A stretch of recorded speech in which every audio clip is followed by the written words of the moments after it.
Salut les barbus, c'est Urial de Barbu In Game, votre chaîne de tuto décor, tuto peinture, unboxing et présentation de règles. Aujourd'hui, on voit ensemble l'Avalon Battlefleet 7, le nouveau-né de chez Warcradle Studio pour notre jeu Dystopia Noir. Alors, vous avez vu, vous avez remarqué, on a beaucoup d'unboxing en ce moment sur la chaîne, c'est normal, il y a beaucoup de nouveautés et du coup, j'ai du mal à suivre. Mais ne vous inquiétez pas, on va essayer de faire un petit peu autre chose bientôt, prochainement, promis. Alors là, du coup, on a quoi? On a dans cette boîte un énorme, je dirais, navire volant qui est donc l'Avalon, donc qui est un porte-avions volant, mais pour nos chers amis du Crown, donc des Britanniques. Et en plus, on a toute son escorte qu'on a déjà vu. Hein, c'est des bateaux qu'on a déjà vus. On a fait plusieurs unboxings où il y avait déjà ces grappes-là. On va les voir là tout de suite, mais on va surtout voir là le montage de notre cher ami l'Avalon, parce que lui, ça vaut le coup, parce que c'est une nouvelle figurine complètement nouvelle en résine, qui est vraiment de très belle qualité. Vous allez voir, franchement, elle est magnifique de chez magnifique. Et puis surtout, c'est quand même top de se dire qu'avec ce navire-là, on peut jouer full aérien chez les Crown, et ça c'est quand même top parce que c'est ce qui manquait. Il manquait juste un gros battleship pour pouvoir faire une unité, enfin une fleet complètement volante. Donc là en plus on va avoir 4 petits volants plus 2 moyens et 2 gros. Donc là ça commence à être ça quand même masse 1, masse 2, masse 3 je crois, hein, si je dis pas de bêtises. Donc ça c'est le pont du navire de l'Avalon. Donc vous allez voir, il est en plusieurs pièces, mais la résine est vraiment propre. On voit bien les détails, elle est facile à monter. J'ai pas eu besoin de notice de montage pour une fois, parce que vous connaissez les barbus, moi c'est un peu plus compliqué. Si je dis pas de bêtises, je l'ai monté en 15 minutes, donc ce qui reste super raisonnable. Et vous avez vu, c'est vraiment fin, c'est propre, on dirait quasiment du plastique tellement c'est fin de chez fin. On a vraiment une belle résine, elle est homogène. Bon, ça va être long à nettoyer parce que c'est une grosse pièce, mais franchement je pense qu'il y a moyen de s'éclater à la peinture. Alors du coup j'ai pas commencé moi mes Crown, j'ai fait aucun navire Crown parce que j'hésite dans quelle peinture les peindre, et puis en ce moment je jouais plutôt nos chers amis les Sultana. Donc voilà, vous voyez cette grappe là qu'on avait déjà vu, hein. Donc c'est pas une grappe récente.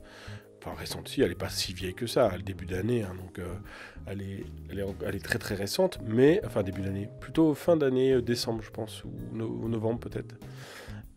Donc là il y a 4 grappes comme ça, donc ça fait quand même une masse de volants vraiment bien. Ah non, 2 grappes comme ça, et 2 grappes avec des navires, notamment de quoi faire des porte-avions. Alors moi je les ai montés en Agincourt, si je dis pas de bêtises, c'est-à-dire les bombardiers.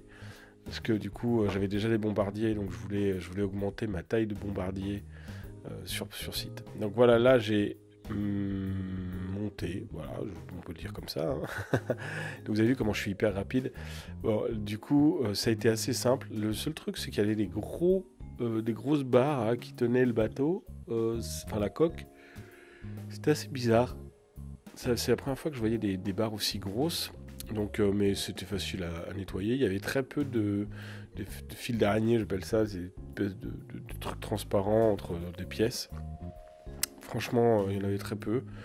Tout s'emboîte bien, donc c'était assez agréable à monter, ce qui est assez rare pour moi, parce que vous connaissez les barbus, ma capacité à mal monter les choses.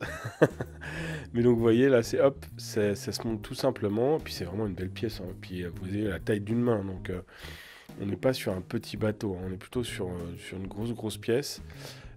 En plus, vous allez voir, il y a une espèce d'arc qui fait un peu pont au-dessus du pont supérieur, où il y a la tour de commandement, qui rend le côté un petit peu aérien, fragile un peu de la structure, qui est vraiment, je trouve, très joli. Ça donne un bon côté steampunk, comme on aime le voir. Donc voilà, c'est ce que je vous expliquais avec le pont supérieur. Bon, comme d'habitude, c'est un porte-avions, donc il a très peu d'armes. J'ai pas vu ses stats, hein. Je vous avouerai, j'ai pas encore été le voir, mais ça me titille d'essayer de voir si je peux pas faire une liste full aérienne, parce que là on pourrait rigoler quand même un petit peu fortement. Donc il faudrait que je teste, pour voir si je peux faire une liste aérienne, et si oui, la tester avec mon cher comparse. Excusez-moi, je suis un peu fatigué. Steve, qui joue avec nous, et qui joue notamment français, full, comment ça s'appelle, skimmer. Donc ça peut être intéressant de jouer contre cette liste-là, parce que là, du coup, on se retrouverait avec une liste, les deux listes qui seraient un peu fragiles. Souvent, les aériens ou les skimmers sont fragiles. Mais avec une grosse puissance de feu, et puis surtout une faculté à être un peu partout, à être moins facilement touchable. Donc ça pourrait valoir le coup de tester ça.